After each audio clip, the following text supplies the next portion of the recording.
Romanov. Palmieri in deep, trying to center it, and Horvat scores! Oh, Horvat!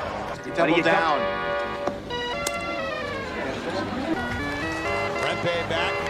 Cross ice towards Brodzinski. Brodzinski feeds it in front. Tap, score! And that's what happened this week when the New York hockey teams, both of them, doubled down successfully in Vegas. And we're going to be covering that and a lot more this week. I, of course, am your host, Mark Williams. Happy to be back in New York. Had a great time in Vegas. More on that to come soon enough by the end of the week. Joined by the man rocking a Hartford Whalers jersey, Mr. John Falkowski. Up and down hockey, New York here. Yeah, a lot of up and down right now, and one guy that's covering those downs, Mr. Anthony LaRocco of the Hockey News. Mark, play Mr. Brightside. You know, there is a lot of bright side because, after all, the last week we have seen a lot. And being at that game last Thursday night, Anthony, probably the best game the Islanders played all year. And the funny part is, started out with a goal against, and they were able to get it off the board. So let's get down to the A block. And actually, we're going to start with those two New York hockey teams. By the way, guys, we're also going to be doing our mid-season awards. And don't forget, Big Apple Hockey trucker hats and shirts are available. So click the link below. And A block is brought to you by Seat Geek. Use the promo code. Anthony's next big game. All right. Wow. Yeah. You know what? We're going to get into that later. Save that because I got to talk about that one later with you. And, of course, guys, looking at the teams last week, the New York Rangers 2-0-1 last week. They had wins over Jersey and Vegas. That was their fourth win over playoff teams in current playoff teams in position. Two of them were last week. Wow, that's kind of actually a little bit sad in a way. 5 points back of Columbus for that second wild card spot. The Islanders, again, that impressive game in Vegas last week, 4-0 winner. And Matt Barzal scoring the game-winning goal against Utah with 1:25 remaining. But last night they were shut out by the Ottawa Senators at home. And they're 7 points back of Columbus as well. Anthony, starting with you and the Islanders, are the New York teams starting to wake up and get into this playoff race?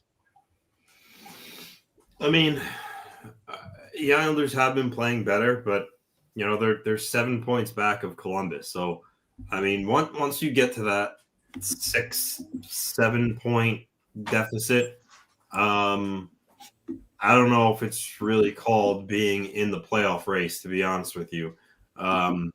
That's, while it's not, insurmountable, it's going to be tough. As I said, last week, while the teams are playing better, and things don't maybe necessarily look promising for the playoffs, the one thing is, again, some of these teams that are ahead of them, even though they're playing good, aren't necessarily exuding confidence as teams that can really, continue this down the line and get in the playoffs. I mean, Columbus, as good as they've been all year, I mean, they're still, a bubble team. Montreal, Ottawa, Detroit, all these teams are kind of just, met, and they all have their ups and downs. I mean, if you remember, Mark, a couple of weeks ago, Bar Talk topic, I think when the Senators were, 6-1 in their last 7, you're like, oh, they're for real. They're gonna break the playoff curse. And then, they went through a stretch where they were like 1-5-2, and now they're kind of teetering. And then it was the Red Wings, right? The Red Wings were terrible. They get their coach fired, and now they're winning 7 in a row. Yeah, that's impressive, but I mean, just like Detroit, they're probably going to go down again. So, so these teams ahead of them, you aren't really exactly saying they're juggernauts. They're going to run away with it. But at the same time, Rangers 5 points out, Islanders 7 points out. It's hard to make up those points because, you have to keep winning games, and then you have to hope that these teams ahead of you lose a couple in a row. And, that's just not a given. So really right now it's up in the air. If right now, I would say both teams missed the playoffs. I would lean a little closer to saying the Rangers are more likely to get in, but I think ultimately they both miss out, and that's just because their starts they had to the season. They have to own that, and they'll look at themselves in the mirror and try to figure out what went wrong. But they're both playing a lot better for sure. I mean, the Rangers are kind of rolling now a little bit. The Islanders won 3 in a row. I mean, they lost the game that they really didn't play well at all. It was kind of like a meh effort. The only one that showed up was Hogberg in goal. I mean, he was really good. The rest of the team, it just wasn't there. So, signs of life from both teams. I just wonder if it's if it's going to be enough because things are so closely condensed, and the teams you're chasing are playing another team that you're chasing. So one of the teams is going to pick up points. So it's I don't know. I think it's going to be tough for either team, but we'll see what happens as the season progresses here, and they get to they are at the halfway point technically. But again, I could be wrong, and maybe I will be, but I think at the end of the day, both teams are going to fall short here. Phil, what about the Rangers? Are there positive signs you're looking at right now with them over this last week, or is it just, hey, it's just 1 week?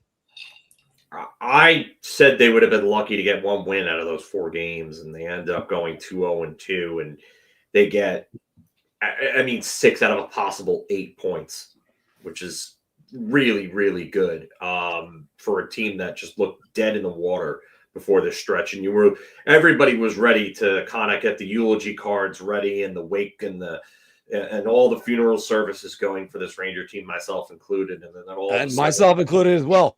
Yeah, I all 3 of us were kind of in agreement on it that this stretch was probably going to kill them. And then now, they're 5 points back, but again, we're going to go back to the Yogi Berra-ism. It's getting late, or it's getting late early, I should say. Now we're looking at a team that's 5 points back, a conference that's super competitive. I don't know how this team gets in, but to answer the question itself, they're trying, and this is the best efforts I've seen in the last 4 games from this team, probably since October. I don't know why all of a sudden now did they patch things up with Chris Drury? Is that the thing? Did he go and say he was sorry to all of them and apologize? And I don't know what happened, but did they mend things? Is that why now all of a sudden the efforts are there? But it's waking up for a playoff push. To answer the question, yes. Yeah. Will they make it? Another story. Yeah, that's where the hard part is. Like, I like some of the changes that they've made. I think Will Borgen actually looks pretty solid for the Rangers right now. Yeah, okay. But they're moving around stuff in their lineup. Cuylle-Zibanejad-Smith's looked better since the month of January started, although it'd be hard to convince him that when he failed on that breakaway that would have basically won the game for the Rangers last night. But instead, you gotta, because of the Sorokin contract, you can't start tearing it down and rebuilding. And I know everybody's going to kill me. Yeah, the cap's going up, blah, blah, blah. That's a big number for a team that's going to be retooling. So we've been saying that all year. Staying with this, I'm not as mad about the loss last night to Colorado as I am about the loss to Dallas the previous week. Because really, look, Sorokin might want that one back and probably should, but look, that's a problem of being a goalie, and that's a problem with. But you're making $11.5 million. You better make that save. 2 of them last night that he should have had. I mean, the first goal is not a good goal, and then the game tying goal is an unscreened shot and a massive juicy rebound, and Ryan Lindgren just doing nothing in front of the net. I don't know what he was doing there. So, you can't ask for $11.5 million and then play like that. Sorry. And then also looking at it the other way, Anthony, I watched that game last week. Unfortunately, I picked the wrong seats. I picked the Hyde Lounge all the way up top. I'm going to get into that in the Market on the Road video. But I looked over at my wife and just said, nothing's getting by Sorokin tonight. So I don't think the Islanders have to worry about that. As soon as that goal was disallowed, completely different game. But then you have the Islanders, then they go to Utah. They win that game. Good for them. 2 in a row now. Let's get some momentum going. And then they come back home against Ottawa and lay an egg. It's just their inconsistency and the Rangers' inconsistency, because there's been none. It's been 2 months since back-to-back wins. And God knows how long since it's been 3 straight. But then you look at the teams that are in front of them. There's no consistency with anybody. Right now, Columbus is hot, 8-2. Good for you. The Bruins, 3-6-1 and wild card 1. But then you look at the rest of these. Montreal Canadiens, 7-2. They're hot. Red Wings, 7-3. They're hot. And everybody else, floundering. But first things first, the Rangers got to get by the Pittsburgh Penguins before anybody could take them seriously. And it's a ways to go, but at least you're seeing signs of life out of these teams. And I know fans and some pundits like us would say, hey, just tank, go for Higgins. You don't want to foster losing as a culture. You don't. Because once you do that, it's hard to get out of it. Look at the Chicago Blackhawks right now. So, Anthony, last word on the last week on this, because we got to end it on some note that's not me. Well, again, like as Phil said, as I said, that there has been improvement. They are playing better. I just wonder if it's too little, too late. Because you have to to pass a lot of these teams, you're going to have to get on a roll where you're winning 3 and 4 in a row, and hope that some of these teams drop a few in a row. And the way the parity is in the league right now with the loser points and 3-point games and teams ahead of you playing each other, as I mentioned before, and at least one of the teams is getting points. It's going to be hard. And like take it from, look at Columbus as an example. You mentioned them, Mark. We all know what the terrible tragedy they went through in the summer. Everybody, even before that, mind you, if that didn't happen, the Blue Jackets were going to be viewed as a team that were going to be at the bottom of the Metro. And then that happens, everyone writes them off further. And, I think that brought them together. Everyone in that room wants to win for, the memory of the Gaudreaus. And I think they're super close. Kirill Marchenko is having an outstanding year. Zach Werenski is having an outstanding year. Sean Monahan, before the season started, Mark, I remember a Bar Talk topic was, Monahan is going to get back up to being a point per game or close to it. And, we talked about that, and, look what he's doing right now.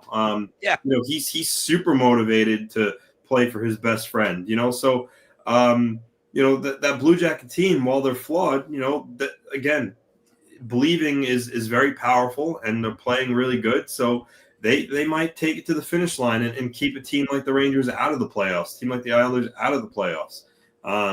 Montreal is a hungry young team. Cole Caulfield's on pace for 40 goals. And Lane Hudson is having an outstanding season on the back end. I mean, Line A comes back and is just a goal-scoring machine. So some of these teams that we expected to kind of just be cellar dwellers again, they're being competitive. And that, again, that's going to make things hard for a team like the Islanders, Rangers. I mean, I'm not going to include the Sabres. I think we all know they're going nowhere. No, they're dead. So yeah, it's going to be an uphill battle. And I mean, honestly, I think what's best for both teams now is sell off some pieces at the deadline that you don't intend to bring back, get assets for those, and then do a quick retool in the offseason. It's not really the end of the world. You saw the Capitals do it. They were a god-awful playoff team last year. They shouldn't even been there. They got trounced. They They got retooled. lucky to get in. Yeah, yes. They retooled in the summer. Todd McLellan pushed the right buttons, and now look at them. So I don't think it's the end of the world if these teams kind of get a giant wake up call and aren't playing hockey past April, and they come back stronger next year. But again, we'll see what transpires here.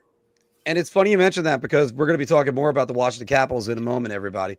But Phil, I guess one last word on this. Can you really see any team ahead of either one of these teams pulling away? Yeah, that was me. Yeah, I don't understand how anyone can believe that either of these teams in New York are in position to be buying anything. I think the idea of buying is preposterous, and Evan said it in the chat before that what you would really be doing is just kind of buying to say, "Hi, we're here, we're making an effort," because who's available? If JT Miller or Elias Pettersson are not available, like what's the point at that point? Like you're going to make a move for the sake of making moves. Okay, let's just give up more assets and more picks when the cupboard is close to barren as it is. Why are we doing that? So I don't understand that, and I don't see anything that really could help this team. Like this team is, for me, the Rangers are beyond help. Like you're not the Panarin Trocheck line. More about them in a little bit, but they're struggling 5-on-5 right now, and that was the one line that was doing anything 5-on-5 these last this year and last year. Zibanejad, Cooley, and Smith look like they're playing well together, but I mean the points haven't really come. What are the Rangers going to do? What exactly is there to do? So yeah, there isn't some magic trade that they're going to make that's actually going to make them into Stanley Cup contenders right now. Said like early on, no one's coming through that door that's saving this team. So no move to be made on my opinion. Well, we're going to be talking more about the players that have done really well to start the season, as we're going to be doing the midseason awards. First, let's do an early message from DraftKings and then have some impulsive reactions. Hockey fans light the lamp this winter with DraftKings Sportsbook, an official sports betting partner of the NHL. New customers can bet just $5 pregame money line on any NHL team to win their game and get $150 in free bets if they do. If that wasn't enough excitement, you can turn small bets into bigger payouts with same-game parlays. Combine multiple bets like which team will win, how many goals will be scored, and more for your shot at an even bigger payout. Download the DraftKings Sports app now. Use promo code THPN. Bet $5 on any NHL team to win their game and get $150 in free bets if they do. Only at the DraftKings Sportsbook with code THPN. Calm down. Get a hold of yourself. Doctor, you're one on the phone. Chill. Simmer down now. I'm freaking out! Well, guys, it's time for the midseason. So let's look at the midseason awards and hand out some awards to people that so far they've earned it. Who knows? They could always crumble. I mean, after all, we didn't get all of our predictions right for the end of the season last year. But some of these players and some of the coaches that we're going to mention, they really do deserve some recognition right now. So let's start first with the Calder Trophy for Rookie of the Year. I always have to put that in just in case if somebody doesn't know what it is. And I'll start with you, Philk. Who is your Rookie of the Year? I'm going to go Macklin Celebrini. I know Lane Hudson right now is leading in scoring, but for me, Celebrini's playing on a worse team with lesser talent around him, and he's been the best player on his team, like in my opinion. I know Mikhail Granlund's having a very good year scoring-wise, but Celebrini's the guy that really he's the straw that stirs the drink, to quote Reggie Jackson, if you will. He's the guy out there driving everything. So for me, it's Celebrini. I wouldn't be shocked if Hudson wins it. Wouldn't surprise me in the least bit. But Celebrini's the guy that I think brings the most to his team and is the most important to his team of any rookie. Anthony, what do you think? So I was going back and forth between Celebrini and Lane Hudson, and Philip's right. Lane Hudson is on a better team. I ultimately chose Hudson because he's a defenseman and he's got 35 points. He's 20 years old. The fact that a 20-year-old defenseman can come into the NHL and produce the way he's producing, and kind of control the game with the puck on his stick and how he skates and his decision making, for me, it's just really impressive. I think they both have a strong case to win it. I think if the Canadians were to make the playoffs, I think Hudson probably will win, but we'll see. But they're both fantastic young players. And ultimately, I just went with Hudson just because he's a defenseman doing what he's doing in his rookie year.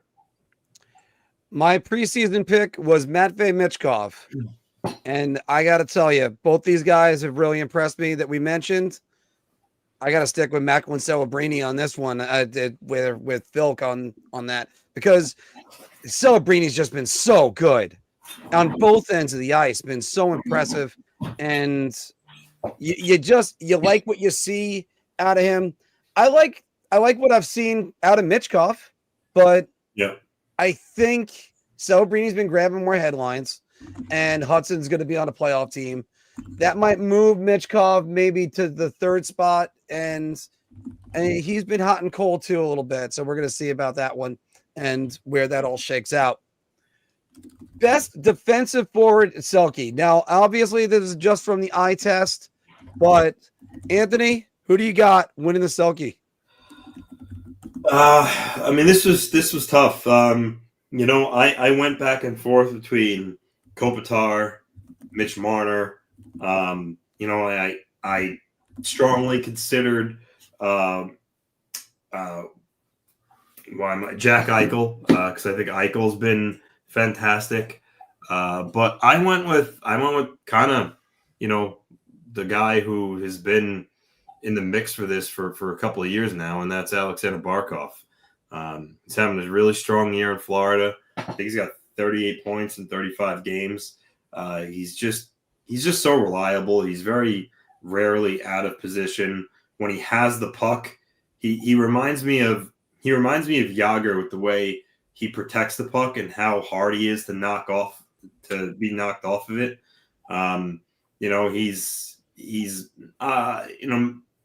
He's not like really flashy, but when you watch him stick handle and some of the move he makes for a big guy, he's pretty graceful too. He's just a fantastic player. And, he's Matt Tkachuk, Sam Reinhart, Carter Verhaeghe, maybe more snipers and more kind of pure offense. But this guy's just a total package. Philk? I went with Anze Kopitar. He's one of the league leaders in plus minus with plus 18. He's up there towards the top. I think he's tied for 16th in the league. Yeah. There are other guys that are ahead of him that are higher scorers or playing on better teams, but Anze Kopitar for me is playing just amazing hockey. He's scoring at a very high level. He's over a point per game. He's without Drew Doughty, who's still one of the better defensemen in the league. I understand why everybody will take Barkov, and it's the easy, very simple way to go with it. But when I watch LA, I just think that Kopitar has as much of an understanding defensively of the game as anyone out there. And they're both multiple time Selke winners. The only two active multiple Selke. It's really kind of like the low hanging fruit answer. And not necessarily that it's wrong or that, you're kind of just going along with the crowd and everything like that. But I think that Kopitar is giving more right now. And I guess this is part of it being me kind of also factoring in importance to the team. I think Anze Kopitar has a lot less around him to work with and is more important to LA and their defensive structure. And not only that, but they're playing under a coach that's in his first full season. Jim Hill Yes. joined last year. And so they're still acclimating to his system. And Andre Kopitar is doing a hell of a job here. By the way, Huck Media saying right here, Wolf for the Calder. Yeah. But he'll have a sensation as Hudson carries that team. Maybe leave for the Selke. Is that Anders Lee for the Selke? Anders Lee? Is that Anders Lee? Yeah, I don't know any other Lee that would be up there. But, no. All right, but Kopitar, that's a segue for that LAD. Okay, yeah. No, I mean, by the way, he's got a good point on Dustin Wolf as well. Yeah, no, Dustin Wolf's good. He is. Wolf's very good. Yeah, nobody's arguing that. I mean, they have had this is probably the best crop of rookies in a long time, guys. And you got to really appreciate that. But it's funny, you mentioned a lot of players that haven't won a Selke yet, Anthony. You mentioned Mitch Marner. I mean, Mitch Marner and Austin Matthews are much better defensive players than people get credit for. At least not conventionally speaking. But then you have Nico Hischier, who finished second 2 years ago. So I was tempted to say him. I'm going with the guy that I watched this weekend. I think Jack Eichel is going to win it finally. Like, this is the best version of Jack Eichel. He was my number 2. Honestly, yeah. I thought about naming him and the way that he's played, but the one thing that I think about when I look at that line is the fact that he plays with Mark Stone, who's widely considered one of the best defensive players in the game. But I will say this: I've watched a lot of Vegas this year. Jack Eichel's defensive game, the way Eichel plays now, reminds me of the transition that Modano made under Hitchcock. So, and then after that, obviously Modano won a Stanley Cup and was poised to win a second one, if not for Martin Brodeur and the Devils in 2000 Jason Arnott in overtime. Yep. But obviously Eichel's already got his cup, but that's how you win too. You just get better and better. Phil, I'm going to go right back to you because I think we need to get the hoop on this one. Oh God! Mid-season Vezina Trophy, and let's get that layup graphic going for us right now. Yeah. If there's any other answer than Hellebuyck, I don't even want to talk to you. Yeah, pretty much. Yeah. Go ahead. Start with the superlatives on him. We're going to run out by the time it gets to me. What else is there to say? The guy's the best goaltender in the league. He's the best goaltender of this generation. He's leading in all counting stats pretty much. He's leading in all the analytics. Goal save above the average. Goal save above the expected. He's everything. He is Mr. Everything. He has as many shutouts as he has losses. Yeah. Like, this guy is hands down the best. And you know what? I'm more curious as to who can find a solid argument against him, as there are like superlatives. I don't care about all that. Yeah. I want to see who could actually find a decent argument against this guy. I don't know, Anthony. Is there any way you can make an argument against him? No, his goals against average is under 2. I mean, it's 1.99. I mean, his save percentage is at 929. Phil mentioned he's got 6 shutouts. He's a wall. He's literally a wall in net. He's gonna win his third. He's gonna win his third Vezina. Surpassing Bobrovsky as an active goalie with at least 2 or more. He's just he might be the reason why USA wins the Four Nations tournament. I mean, he's that good, and he deserves every accolade he's getting right now. I can't help but laugh just thinking to myself, like, he has as many losses as he has shutouts. I would not be surprised if he becomes the first goaltender to win the Vezina and the Hart in the same season since Carey Price. I don't think that's good of a year. And think about it.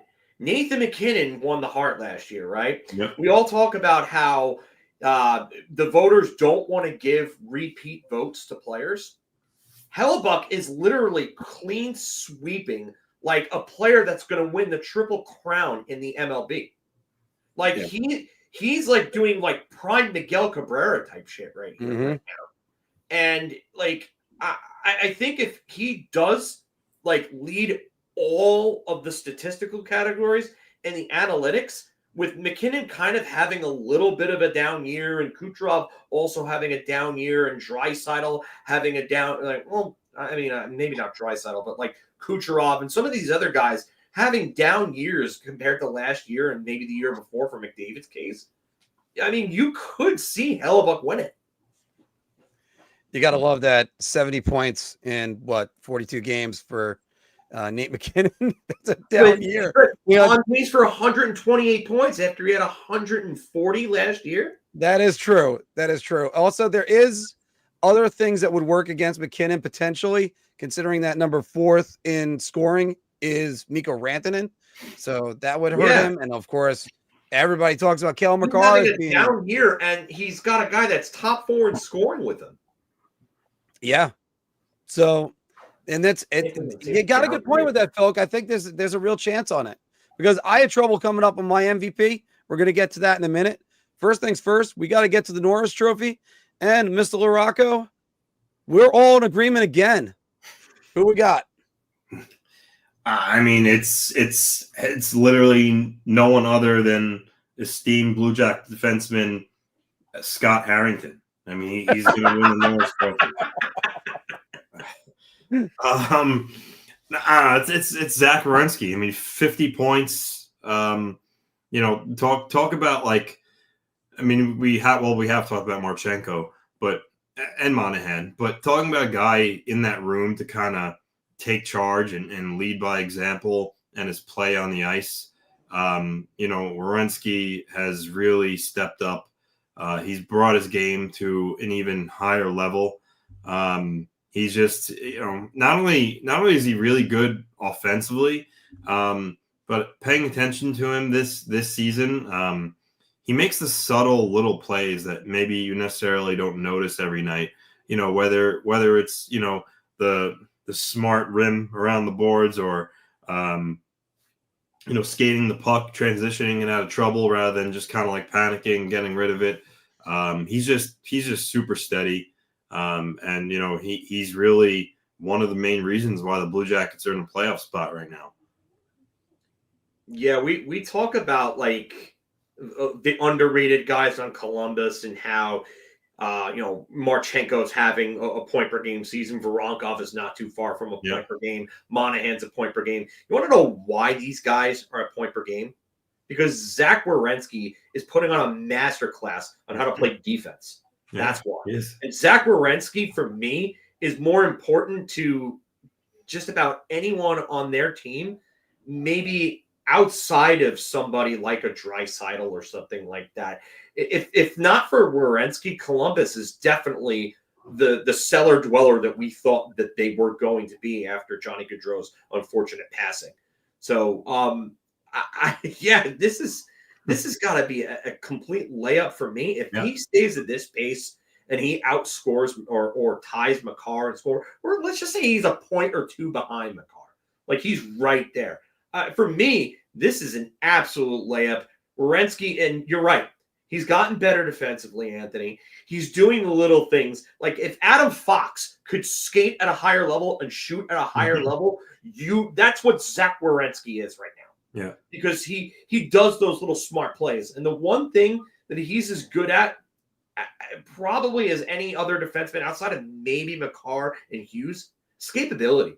Yeah. You often see plays where he's got one or two forecheckers on him, and they're bearing down, and it looks like he's closed off. And he finds a way out. It's kind of like watching like prime Erik Karlsson, how he used to do the same thing, or Brian Leach or Scott Niedermayer, how they could just break away from multiple oncoming forecheckers and make the right move on that first pass out. And then he's down at the other end of the ice, and he's got either the backdoor play or he's the trailer. He ends up either providing the assist or scoring the goal. So, for me, Werenski, hands down.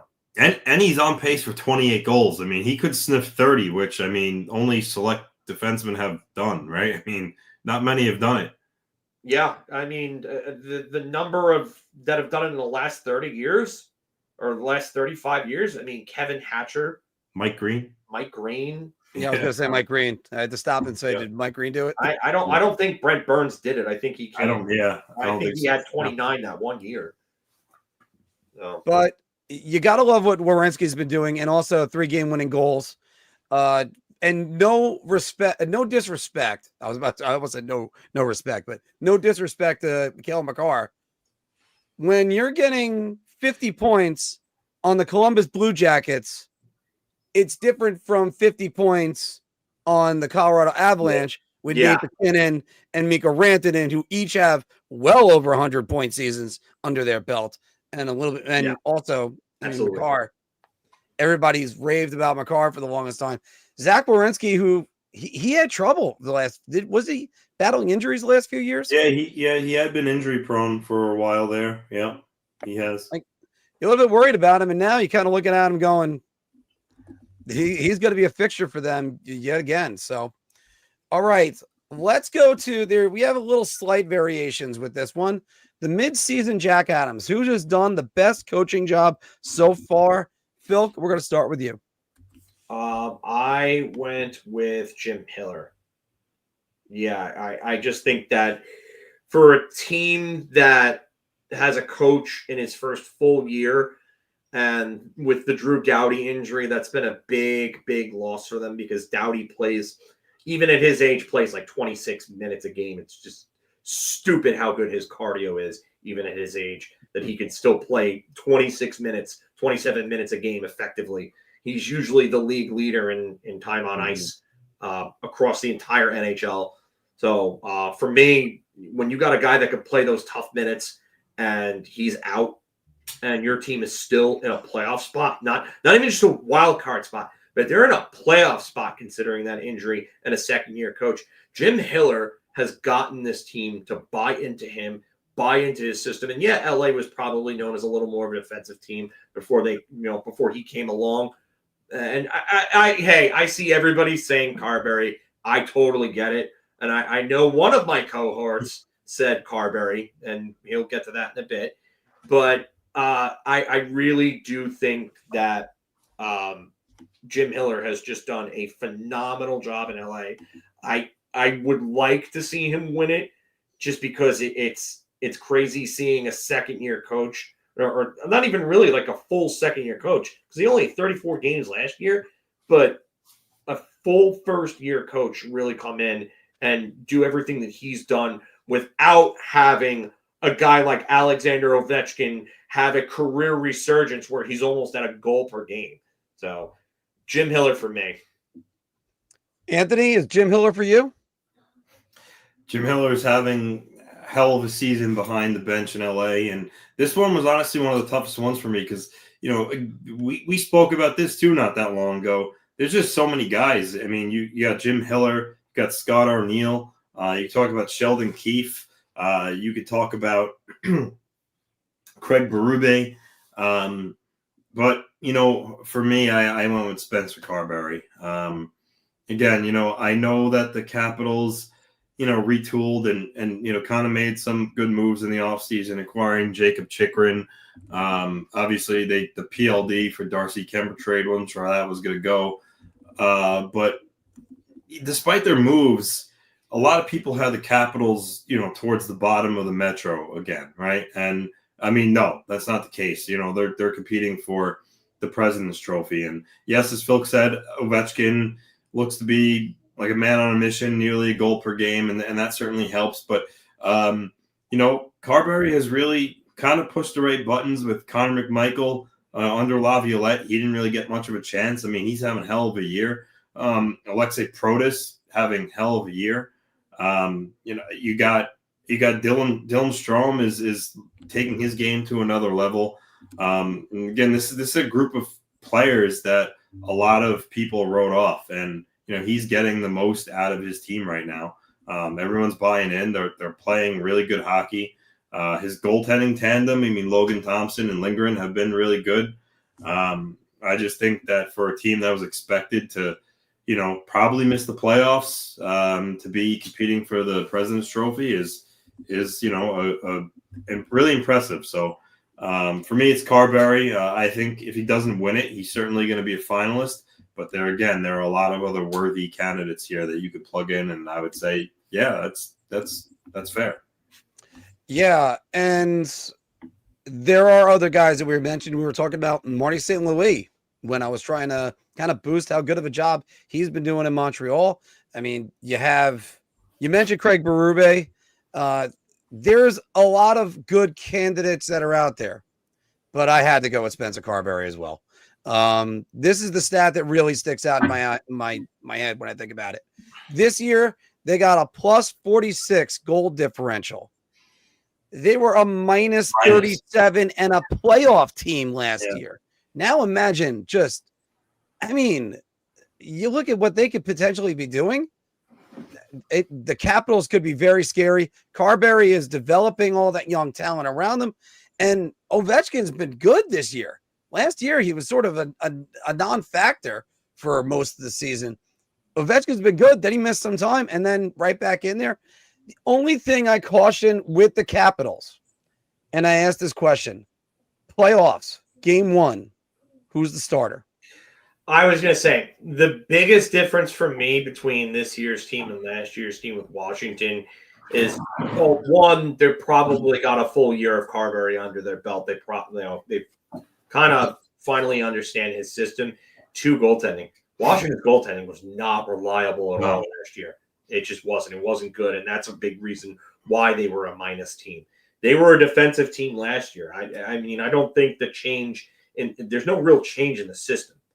I mean, if you want to talk about the players they brought in, Alexei Protas developing into a legitimate top 9, top 6 option. Okay, fine. Mangiapane's been pretty good for them. They bring in Dubois, even though I don't think he's been that great nor that bad. I think he's kind of just there for me.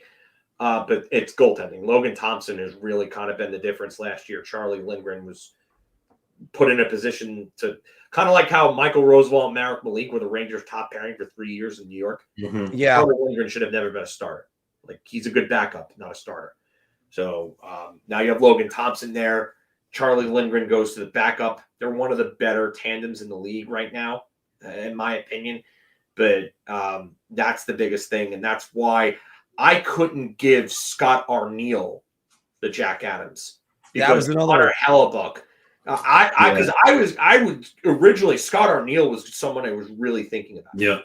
But with Connor Hellebuck having that type of season, it's really hard for me to say, hey, Scott Arniel's the reason why this team is playing so well. It's Connor Hellebuck.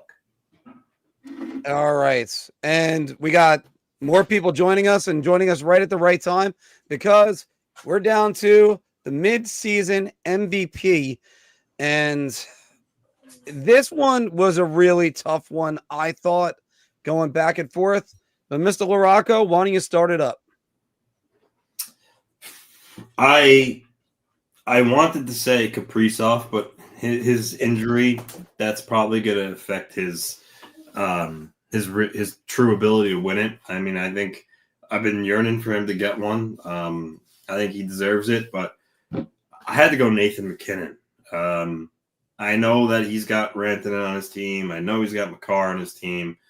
But look at what that team went through during the beginning of the year. They had so many injuries that they were missing Kukushkin for a while, who was suspended. Then Jonathan Drouin was out for a while. Arturi Lehkonen missed a good portion of the beginning of the season. Ross Colton was one of their leading scorers in the beginning of the year. Then he got hurt on top of that. Then Miles Wood got hurt. Devon Taves missed a little bit of time. And then combine that with the fact that they had to deal with goaltending that was just terrible. They were getting buried every night. I mean, Georgiev and Noonan, to the point where Colorado just retooled their goaltending and changed their tandem completely with getting Blackwood and Wedgwood. Despite all that and having an AHL team for half the roster, Nathan MacKinnon still leads the team scoring 70 points. They're in a playoff spot. And this team, they really could have just folded right then and there. I mean, they could be like, we're not getting the saves. Our team is just decimated. But no, they stuck with it. They call this guy the dog. They don't call him the dog for no reason. This is a guy that has a burning desire to win. His motor's always going. He just cares about winning, I would say, more than I mean, one of the guys that I'll put it this way. I don't know how many more guys I could say that you could truly tell how like they want to win more than him. He's just an ultimate competitor, and to boot, like I said, he's leading the league in scoring. So for me, though, I would say McKinnon, Draisaitl, and I want to say Kaprizov there is the third nominee, but he might not because of his injury. I agree with you. I desperately want to get Kaprizov an MVP, but also with Minnesota, they still played pretty well in his absence. Phil, who do you got MVP? Leon Draisaitl. And if you look at what he's doing, he's first in the league in goals. He's first in the league in power play goals. He's first in the league in game-winning goals with 9. He's also, he's first in the league in even strength goals. I'm sorry, I misread the column. That's 24 of his 31 are at even strength. That's insane for a guy who's noted as a power play scorer. And if you look at Edmonton's lineup, there's McDavid. Draisaitl with 64 points. McDavid with 59. And then, do you want to know how many points the third place scorer is and who it is? Oof. It's definitely not Zach Hyman. No, it's not, because he's not having a good year. No, he's not. Good thing I drafted him in the second round. Nugent Hopkins? Nope. I was going to go Bouchard. It is Bouchard, and I want to say 32 points. Damn it, I was going to say 35.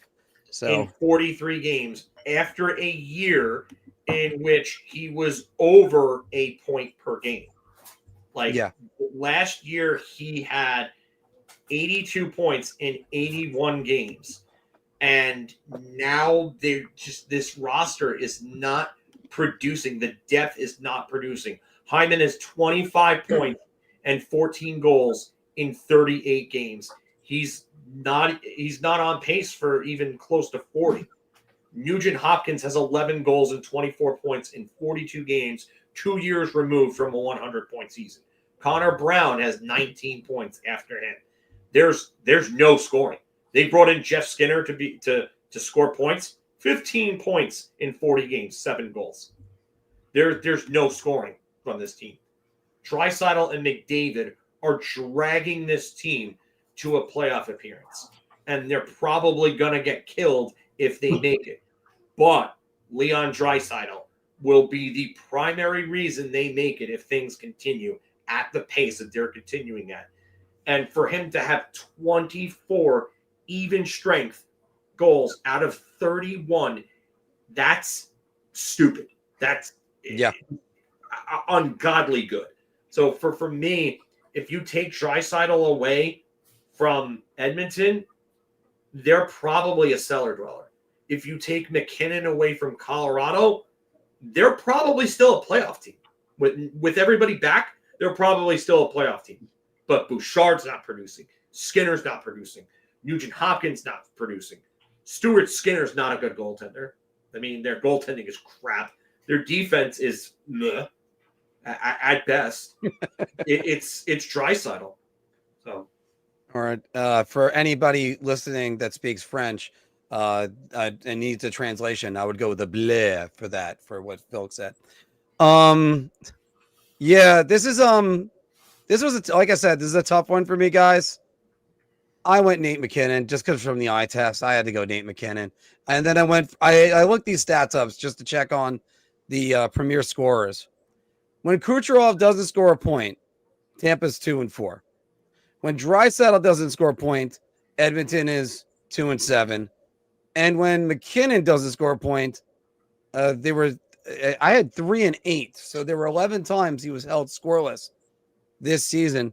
And again, as Anthony kind of said, with their goaltending issues that was happening earlier in the season, and he was really putting the team on his back, you had to love what you saw out of him. Phil made a great. It's either him or Draisaitl, because here's the other thing: Draisaitl scores 60. He's the MVP, right? I would have to say if he scores 60, he's gotta be the MVP. And right now, Draisaitl is on pace for 59. So it's going to be close. And knowing Leon, he could absolutely get hot. He's one of the best goal scorers in this league, maybe number 2 behind Matthews right now. But anybody could get hot and go on an absolute tear and get 60, 65 and end with that. It's Draisaitl. And it sounds funny because we're having this MVP talk. First time in a long time we haven't mentioned the guy who can get hot and just rip off 50 points out of nowhere. Anthony, what happens if Connor McDavid just says, hey, I'm going to start scoring again? But with Draisaitl having the edge on points on him right now, can he even catch up to him? Yeah, I mean, it's hard to ever count on Connor McDavid. I mean, he's the most talented player that we've seen, possibly ever.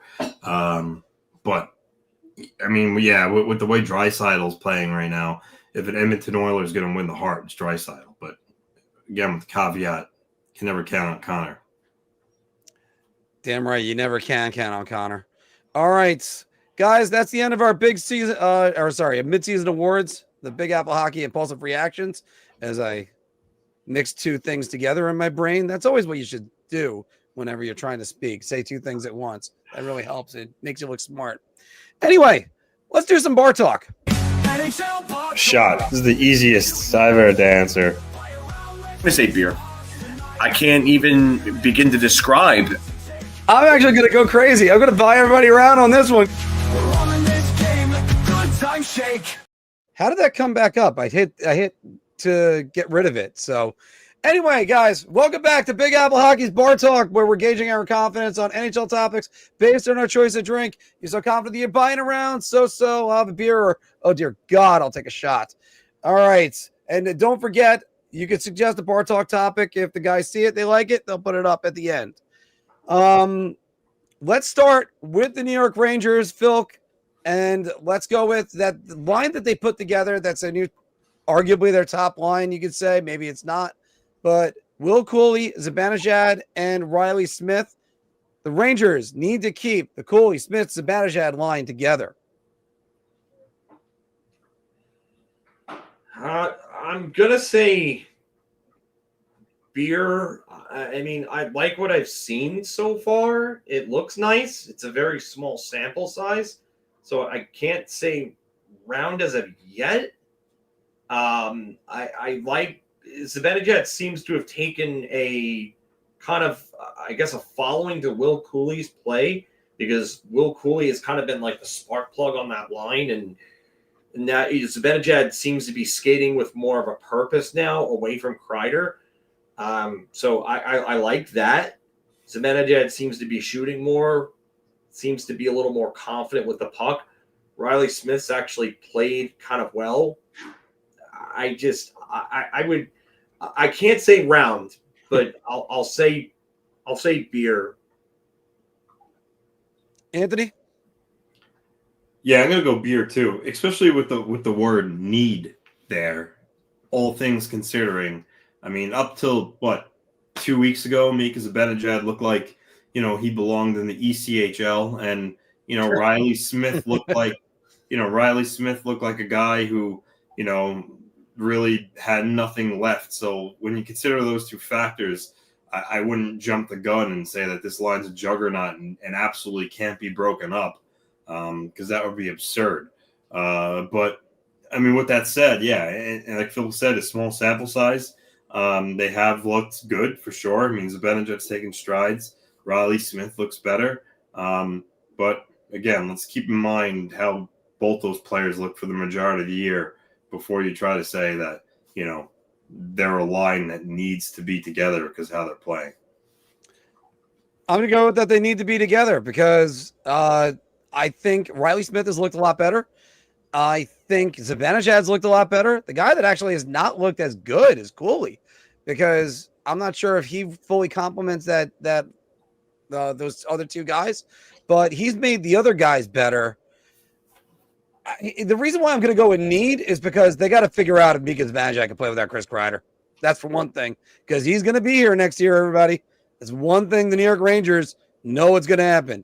I've said over and over again, the Lafreniere contract, and now with the emergence of Will Cuylle, Chris Kreider will be an ex-Ranger opening day next year. Question is, and there's going to be a future bar talk, is he going to be next New York Ranger March 8th? I was going to say 9th. We'll go with 8th.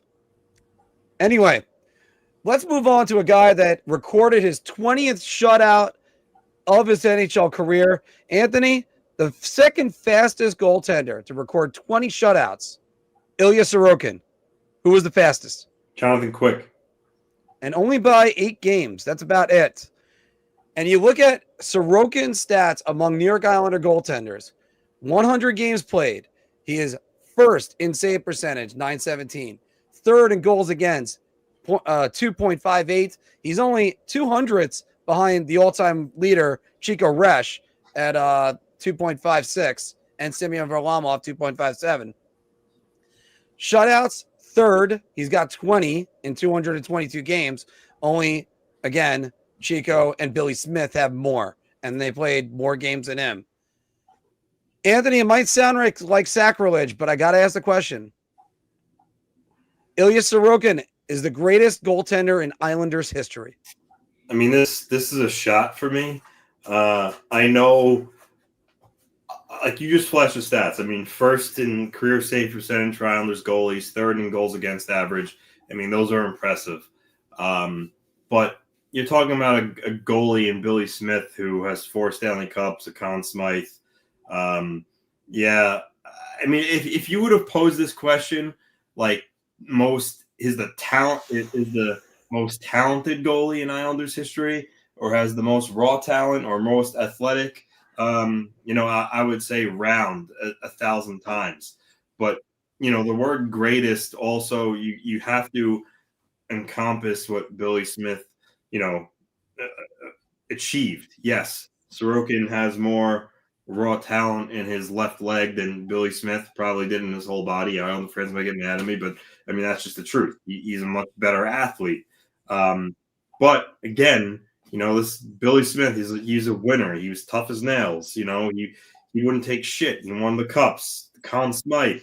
So no, I mean, he's not the greatest goalie. Most talented, yes. Greatest, no. Philk?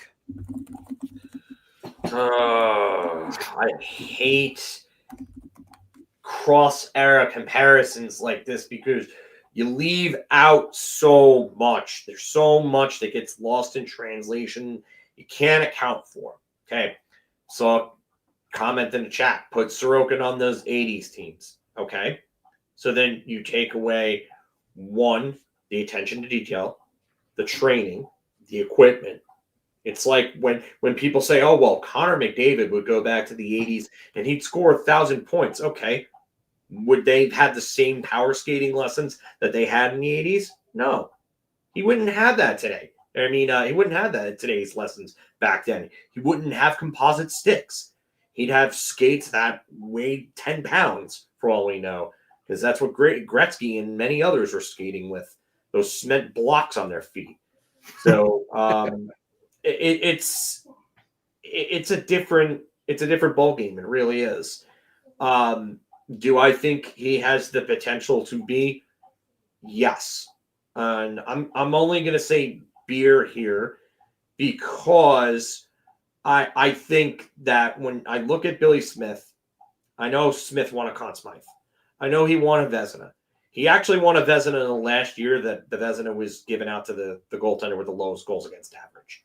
The year afterwards, he won the first ever Jennings Trophy, which was given to the goaltender, which is now given to the goaltender with the lowest goals against average. So in 1982-83, it became a voted on award. For me, I say Billy Smith is probably the fourth most important player on those teams. Behind Potvin, behind Bossy, behind Trottier, it's Billy Smith. And I'm not trying to take shots at Billy Smith or anything like that. I mean, obviously he's got a place in the Hall of Fame for a reason, but I do think that Ilya Sorokin is probably going to break a lot of his records. He's not going to have the amount of cups that Billy Smith had. And part of that is right place, right time. Like you sometimes winning is not just about talent. It's about being on the right team, being a part of the right team at the right time. Like Butch Goring, for example. Everybody talks about how, Butch Goring was the last piece that the Islanders needed to win their championships. Okay. Was Butch Goring that great of a player, though? I mean, he had some decent seasons. But, again, it's if you're on the right team at the right time, you can win. I look at guys like Robert Horry, and I'm not saying Billy Smith is Robert Horry or anything like that. But Ilya Sorokin, for me, is one of the best goaltenders in the league right now. And I think that when it's all said and done, he's probably going to smash all of those Islanders records if he stays with the Islanders.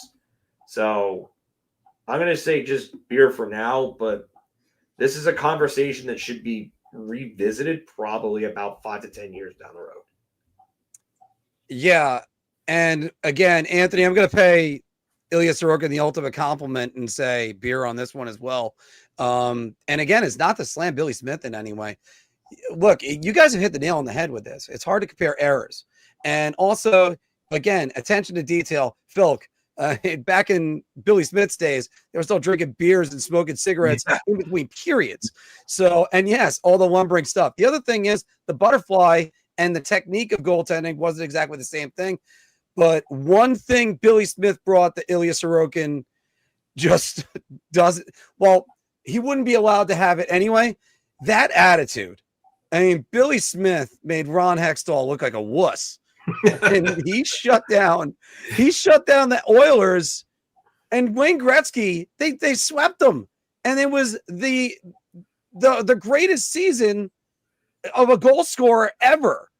And Wayne Gretzky got no wins that playoff season. That being said, going back to Ilya Sorokin, 20 shutouts in this time. You can't understate that. And, Phil, you mentioned it before. A guy that played in maybe the wrong era. This has got to kill Islander fans because you kind of wish you could have just moved Sorokin up maybe a couple of years. And maybe the Islanders could have been talking about not having a Stanley Cup drought. And maybe Ilya Sorokin could have helped them break through in one of those 2 years where they were close. No, I disagree with that only because Varlamov wasn't the problem. I mean, they lost the 1-0 Game 7 to Tampa Bay that and it was a shorthanded goal. Yeah, shorthanded goal. That's not all year. But let me have this as a caveat. Go ahead. Sorokin can make the saves. Varlamov can't. But that wasn't the issue. I know it wasn't the issue. I know it was the issue, and it was Tampa's You have to score goals to win it. Time to be dominant. You can't score goals. You're not going to win the game. The Islanders literally did not score a goal in that game. They lost. I don't know. I don't know. Maybe you put Ilya Sorokin on one of those teams. Maybe who knows? Maybe it's 2015. That was a pretty solid Islander team. I would rather hear you tell me that if they moved Zygmunt Palffy ahead 25 or 30 years and he was playing on that team, then they win the Stanley Cup. Okay. I can see that because they couldn't score. Yeah. By the way, I do have to mention this. As a throwback Islander jersey, I saw almost as many Palffy jerseys and Fisherman Palffy jerseys than Mike Bossy jerseys when I was in Vegas. So that was interesting. Speaking about goaltenders and their talent level, the Pittsburgh Penguins waived Tristan Jarry this week today. Guys, the Penguins are a goaltender away from being a playoff team. Phil, we'll start with you.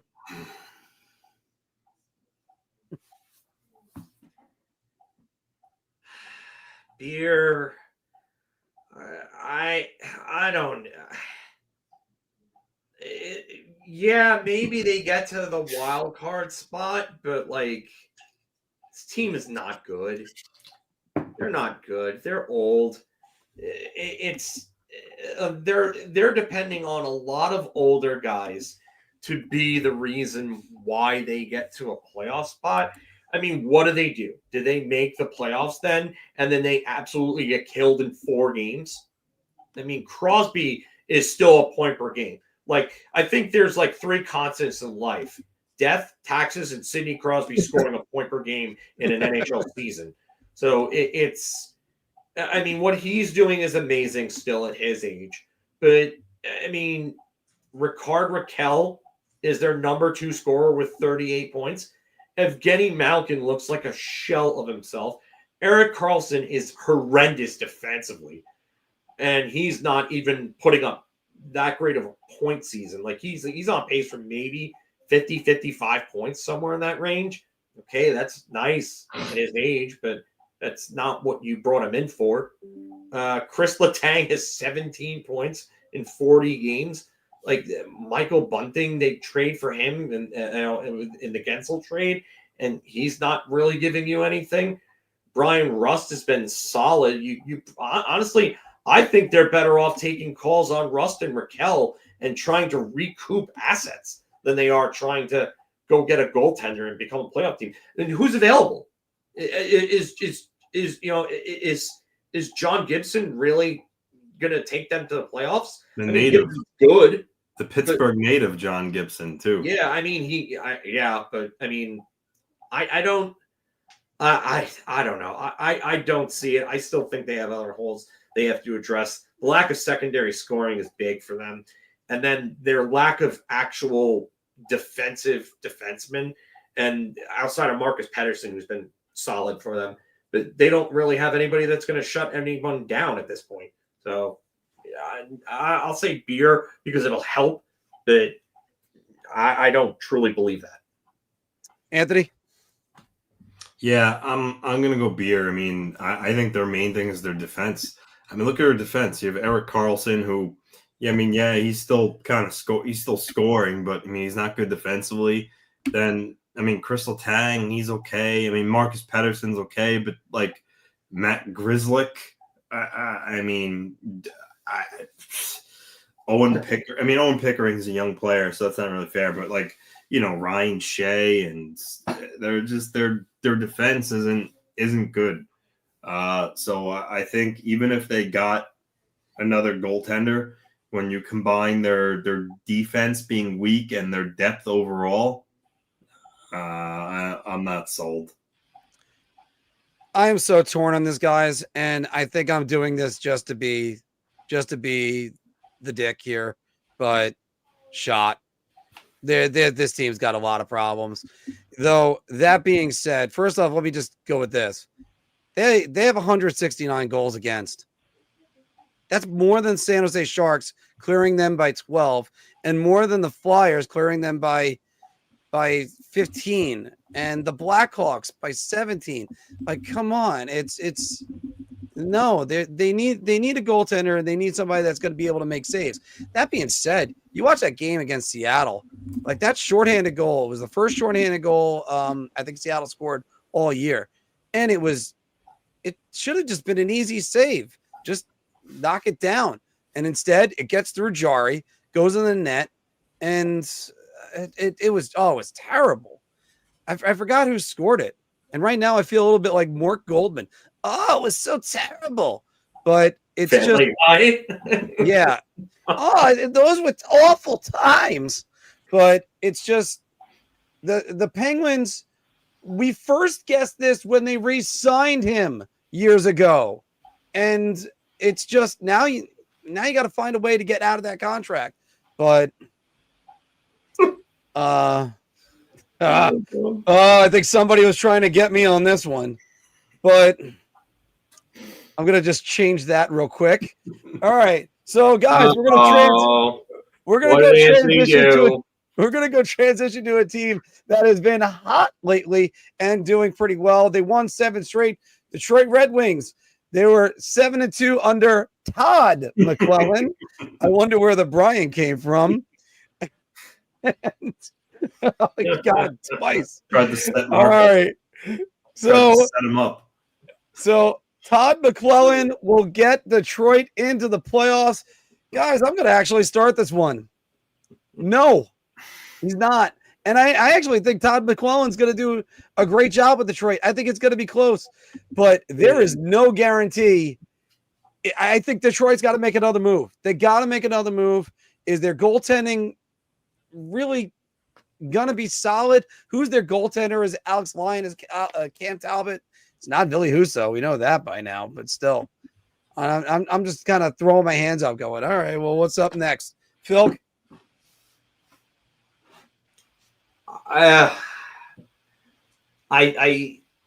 What's the move that they make? Like that to me, I don't think it's just McLellan. So I'm going to say shot. What's the move that they make? Did they make a big move that changes things around? They need help on defense. They need help down the middle.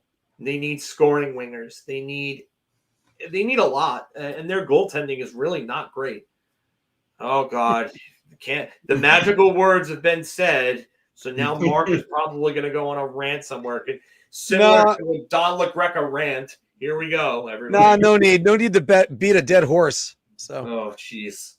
I'm going to say shot. I mean, but Joe's been trying to pawn off Igor on. This is the second team in about 5 minutes that Joe's trying to pawn Igor off on.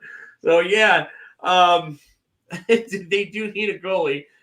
But no. Shot. I just think there's way too many holes on this roster. Otherwise, I don't see it. I think the teams around them are also going to make moves, and I just wonder how they get in with. I wonder what really the move is that they make, because they've made too many moves from middling guys. They need to make a big swing move, and I don't know if that's available. Anthony McLellan going to get him in? Todd McLellan, not Brian. This is a shot. I mean, how many times you can't be fooled by these teams, the Senators, the Red Wings. They do this all the time, where they look like they're gonna take the next step and then boom, down to earth. I mean, McLellan was the right move. I will say that firing the Penguin and hiring McLellan was certainly the right move. But I don't think this team has what it takes to get into the playoffs. I'm not in love with their goaltending. Yes, I like the Brinket. Obviously, I love Raymond. I love Larkin, Sider. Patrick Kane's still a good player, but I just you know what? If a new team is going to get into the playoffs this year as a wild card, I would say it's going to be Montreal, Columbus over Detroit or Ottawa. That's just my take right now. But as folks said, what's the move they're going to make? I know Elliot Friedman said that he heard before the holiday roster freeze that Detroit was talking to Buffalo about Dylan Cozens. He's not sure if that kind of fell apart or whatnot, but Detroit likes that player. I mean, he would certainly fit in with their long-term plan. Is he going to move the needle? The version of him right now? No. The version of him 2 years ago, yes, but we'll see if that move ever comes. But just at the end of the day, I don't see Detroit making the playoffs once again.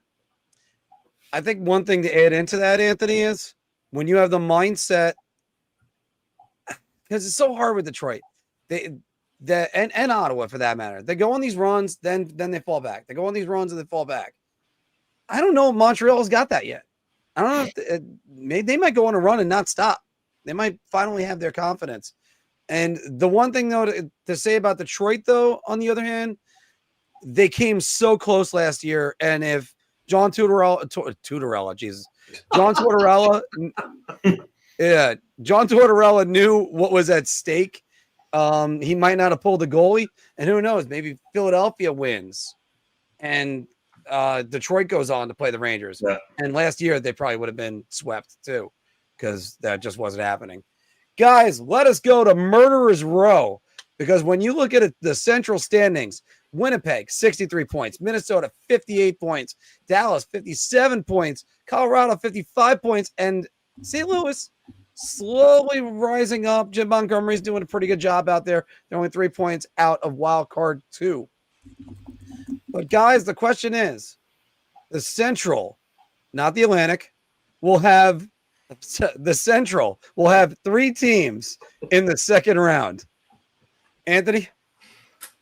In the second round. In the second round. That means they have a wild card winner that ends up beating whoever the first place in the Pacific is. Oh. That would be Vegas or maybe Shot. I don't see. I mean Colorado. They have weapons. If it was them, that was a wild card and drew Vegas.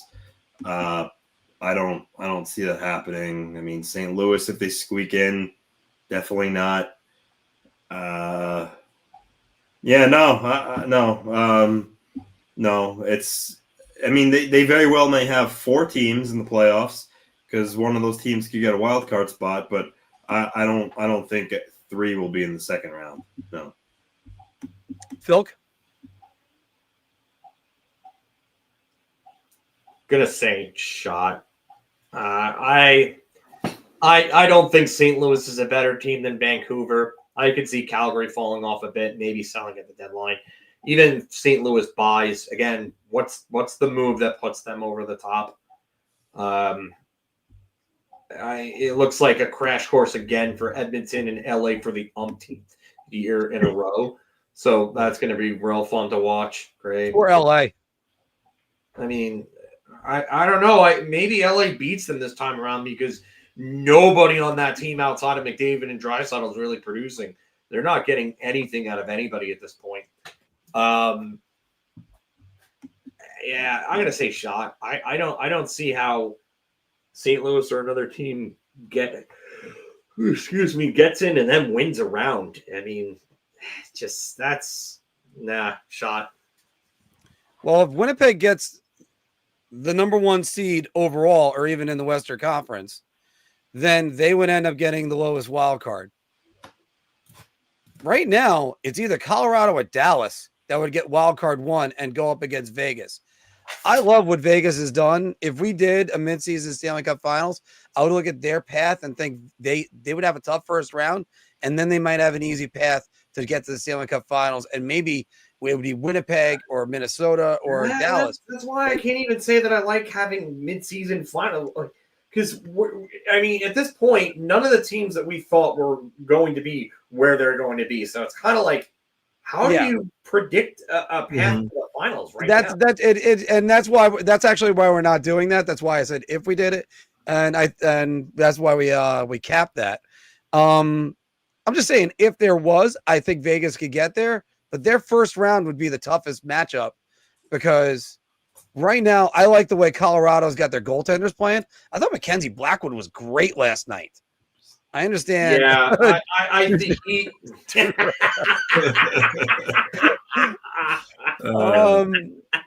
But I like the way Blackwood's been playing in Chicago. Dallas still looks like they're the sleeping giants, and then that leaves.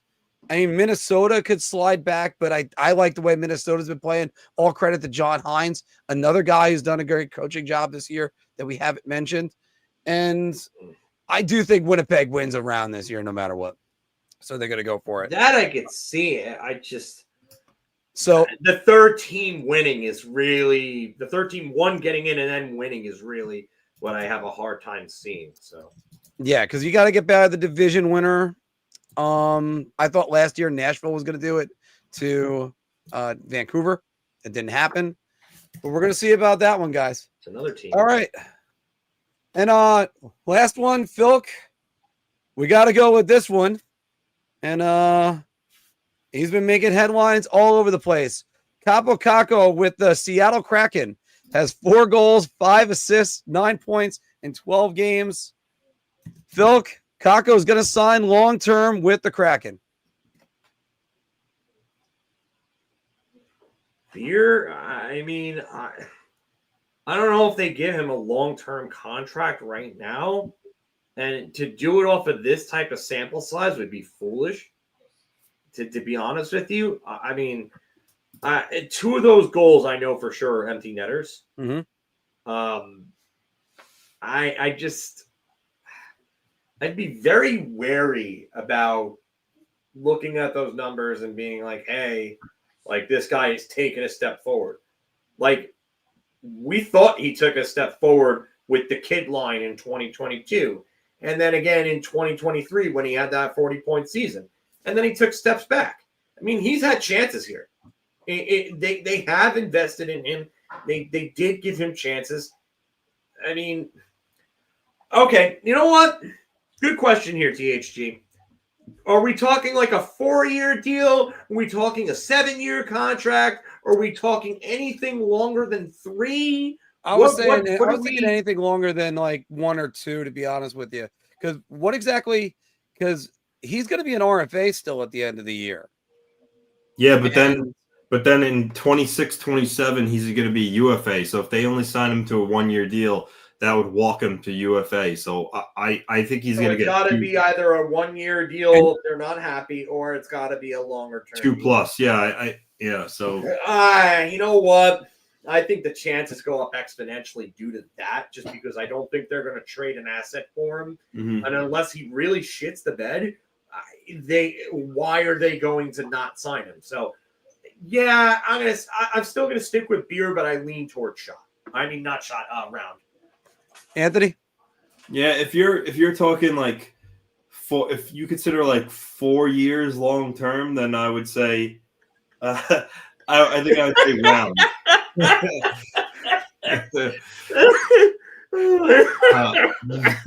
Anthony, we're going around on this one. You're the gift that keeps on giving, Mark. And it's all inadvertent. Where the hell did Tutorella come from? I don't know. I don't know, but Mark, I love being the Sean Connery to your friggin' Alex Trebek from Saturday Night Live, because you just keep giving us it and you just keep feeding me. So I could literally just be on here like, the day is mine. That's why he's been demoted to DTR, the Browns quarterback, for reasons. No, he's been demoted to small apple hockey. Small apple hockey. Yeah, I mean, if you're going to consider, let's say, 4 years long term, I would say I could see that. I could see him sign a 4-year deal. They're not going to give him 1 year because that walks him to UFA. 2, I mean, I could see anywhere between 2 and 4 years with Kakko. I mean, good for him. He's producing now. He looks good. I think it depends on how he plays the rest of the year. You know, if he keeps this pace up the rest of the season, yeah, they might commit to him at, you know, like I said, a 3-4 year deal. So we'll see. Yeah, I'm actually going to go round on this one because I think he's enjoying himself right now out there with all the comments he's making. And we had this discussion about a month ago. Speaking about, like, it's amazing how cyclical all the news has been, talking about underrated players and coaches and stuff like that. But this has been one of the things we talked about was Kakko's going to flourish somewhere else. And he is. He's flourishing right now in Seattle. Now, yeah, you want to say empty net goals? Sure. But he's had a couple of good goals too. You know, you look at it, 8 points, or sorry, 9, it's 9 points now in 12 games, right? 9 points, 12 games. They're playing him more. He's not staple to the bench, where if he makes a turnover, he's not going to be on the bench for like the rest of his career. And yeah, I do understand there are times, and I looked up his time on ice. There were games that they played him 20 minutes, 19 minutes, 18 minutes. But it wasn't a long stretch. He was always one mistake away from being on the bench for God knows how when, for anybody to go past him. Colin Blackwell, Dryden Hunt, you name a player, they got the opportunity over him. He was a guy you had to get there and go make your mistakes. Don't worry about it. The problem is the Rangers fast-tracked their rebuild, and then they thought, hey, we got a shot at winning right now. And the truth is, especially under David Quinn, they weren't that good. So, you know, yeah, actually, we're gonna get to this. We're gonna get to this. That's definitely Anthony's work right there. Oh, it's definitely Anthony's work, and that's good on that one. But I do think Kakko's I think right now he likes it, and I think he's gonna stay. Yeah, maybe a 4-year deal, maybe even a 4-year deal. That would still put him in his late 20s by the time he's at UFA. Phil, who do you got? Josh Allen rushing for more yards than Lamar Jackson on Sunday. Well, considering I'm a Giants fan that still friggin' hates Baltimore for the Super Bowl loss years ago, I would rather see Josh Allen absolutely run amok on Baltimore. I don't like Baltimore. I never have. I never will. They're one of those football teams along with like the Steelers, obviously the Cowboys and the Eagles and the Commanders or whatever the hell. I'm still going to call them the Redskins because I grew up with that. But I don't like them either. But again, I don't care for Baltimore. So go Buffalo. That's really it for me. All right. And Mark. I'm going to go with I'm actually going to go shot on this one, Anthony. And I have got to run right after I finish this sentence because I do think that it's not a bad thing if Allen rushes for less yards than Lamar Jackson. Lamar Jackson's going to run all over the place. That's what I can tell you guys right now. But in this particular case, I think it's going to be Lamar running because his instinct is to run more. I think Allen's going to pass for more. So that's really the better benefit. Guys, I've got to run. Thank you all very much for watching. And Instagram, I'm going to shut off your feed right now. Philk, Anthony, take it away. Well, I mean, there wasn't really a whole lot else that we had. So that's pretty much it for us here. The one thing I'll say before we log off here is that we're going to have a new segment next week. We're going to be doing pick'ems. So it's various topics, whether it's one player or the other, one team or the other, even pieces of hockey equipment, hockey brands, moments that happened, random topics. And we'll be doing multiple ones in the segment, but it's just something I saw and I was like, oh, you know what? This is I like it. Yeah, I like that fun. I think it's gonna be fun. I think it was a good idea by you to just bring something new in, and hopefully we'll get that started next week. Yeah, so just be on the lookout for that. But yeah, there's just something that we wanted to incorporate. Again, a little more interactive with the fans here and everything with the viewers. So, you guys chime in, and girls too, chime in and in the chat and play along with us, and just something new that I figured to freshen things up. But yeah, we're gonna. Hey, Phil, what do you think about this one? They're asking New York Ranger fourth line goals next game or Josh Allen rush TDs over under. I don't know. I mean, Sam Carrick is in the middle of a Linsanity run, if you will. Yeah. So I don't know if I'm going to bet against fourth line, but Josh Allen, Josh Allen could punch in one or two rushing touchdowns in a game. So yeah. Yeah, the goal line tush pushes. Yeah. Yeah, those ones absolutely. So, but I know you're excited for Sunday, so that'll be pretty interesting. Yeah, I'm a little nervous because, truthfully, I'm more worried about the Ravens than the Chiefs if the Bills do win. But it's going to be a good game, hopefully. the new Shaq and Kobe. Yeah, I mean, they've been playing well. I mean, Adam Edstrom had a really good game last night. So did Sam Carrick. I like what I see from that fourth line. So, I mean, Igor's just got to control the rebounds better. Can't be asking for $11.5 million and let up gigantic rebounds right out to Colorado players. No, definitely not. Definitely not. But yeah, thank you all for joining us. We appreciate it. And we'll be on next week. Yep. Talk to you guys. Have a good night, everybody. Later.